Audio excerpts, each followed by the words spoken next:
শেখ মুজিবুর রহমান বাংলাদেশের মানুষকে কেনই যেন বিশ্বাস করতেন এবং আমার কখনো মনে হয় না তিনি পালিয়ে যেতেন। বেনজির আহমেদের জামিন হয়ে গেছে, এই বিষয়টা আমাদের জন্য টেনশনের। দ্বিতীয়ত হচ্ছে আমার বাসায় গ্যাস নাই, আপনাদের আছে? ইলেকট্রিসিটি দিয়ে যে রান্না করব সেই উপায় নাই, কারণ বেশিরভাগ সময় থাকছে না। আর আরেকটা নিউজ হচ্ছে কাঁচামরিচের দাম আজকে কত টাকা কেজি কেউ জানেন? 450। নাইস। এই কথাগুলো আমরা যখন বলি এগুলো হচ্ছে জনগুরুত্বপূর্ণ বিষয়, তাই না? তখন আমাদেরকেই আবার এক শ্রেণীর মিডিয়া বলতে শুরু করেছে যে এই যে এত জনগুরুত্বপূর্ণ বিষয় রেখে কোথাকার কোন জুলাই সনদ নিয়ে আপনারা কেন কথা বলেন। আসলে এই দুইটা বিক্ষিপ্ত জিনিস না, এই দুইটা ইস্যু কানেক্টেড। জুলাই সনদে হ্যাঁ ভোট দেওয়া হয়েছে, সেটা বাস্তবায়ন হবে আমরা জানি। শুধু একটা বিষয় আমাদের প্রশ্ন যে কবে হবে, তাই না? এবং আমরা কেন বারবার এটা মনে করাই দিতে চাই এটাও আমরা জানি।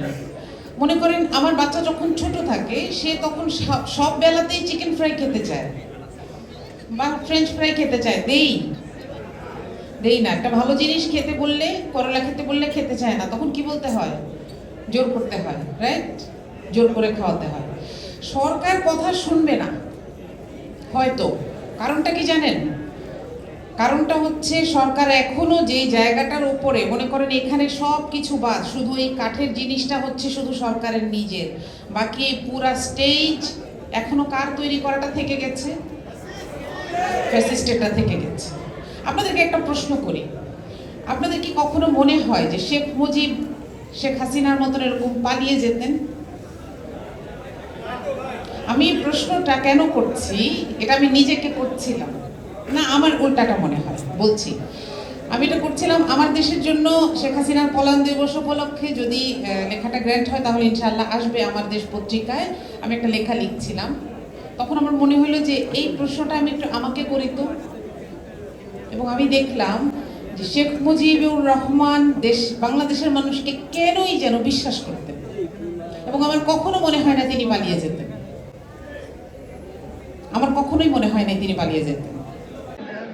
বাংলাদেশের স্বাধীনতার পরে আমরা এমন আর কোনো শাসক দেখি নাই যাকে জাতীয় মসজিদের খতিব সহ নিজের আত্মীয় স্বজন সহ ব্যাগ ট্যাগ গুছায় পালায় যেত। এবং এত স্বার্থপর একজন শাসক, সে তার নিজের দলের লোকগুলোকেও সতর্ক করে নাই। জুলাই সনদের হ্যাঁটাকে যখন আমরা আইনি অবস্থায় দেখতে পাবো, আইনি মর্যাদা দিতে পারবো, কি কি হবে? একজন ব্যক্তি দুইবারের বেশি প্রধানমন্ত্রী হতে পারবেন না। চিন্তা করেন তো, তাহলে একজন ব্যক্তির মাথায় থাকবে আমি যত যাই করি দুইবারের বেশি তো থাকতে পারবো না, সুতরাং আমার ভবিষ্যৎটা আমার গোছাতে হবে। আপনারা কি জানেন যে ৭৪ সালে যে পঞ্চম সংশোধনী হয়েছিল সেখানে কি কি হয়েছিল? সেখানে কিন্তু এই জায়গাগুলোকে বন্ধ করা হয়েছে, এমন ভাবে বন্ধ করা হয়েছে। একটা সংসদে 2 বছর চলে গেছে, তাকে বলা হলো যে আরো 5 বছর থাকতে পারবে। মোট কত বছর হয়? 7 বছর। কিভাবে? সংসদে পাশ করায় ফেলা হলো। এবং এই সংসদটা কিভাবে হয়েছিল? ৭৩-এর নির্বাচন আপনারা যদি পড়েন আপনারা অবাক হয়ে যাবে যে হাসিনা কিন্তু নতুন কিচ্ছু করে নাই, শুধু বাপের লিগেসিটাকে বহন করে নিয়ে আসছে আমাদের কাছে। আমরা যারা ৭৫ দেখি নাই আমাদেরকে একটা অভিজ্ঞতা দিয়ে গেছে যে হ্যাঁ এটা সম্ভব। আমি এটা কল্পনাই করতে পারতাম না যে একজন দেশের প্রেসিডেন্টকে, প্রধানমন্ত্রীকে মেরে ফেলা হবে কিন্তু কেউ ইন্নালিল্লাহ পড়বে না। আমরা সেটা এখন কিন্তু নতুন লাগে না, এখন অস্বাভাবিক লাগে না, রাইট?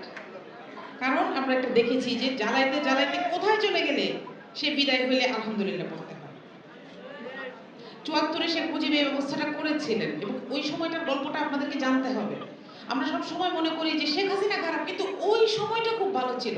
নো, আমাদেরকে সব সময় বলা হয়, আপনারা আমার ফাঁসি চাই পড়েন, মতিউর রহমান রেন্টুর কাছে শেখ হাসিনা খারাপ, শেখ মুজিব খারাপ না, অলমোস্ট পূজা করে। কিন্তু আমাদেরকে বুঝতে হবে যে ওই সময়টাও খারাপ ছিল, এজন্য ৭৫ এসেছিল। এবং এই সময়টাও খারাপ দেখেই ওই একই লেগেসির ধারককে আমরা বিদায় করতে বাধ্য হয়েছি, সে বিদায় হয়ে যেতে বাধ্য হয়েছে।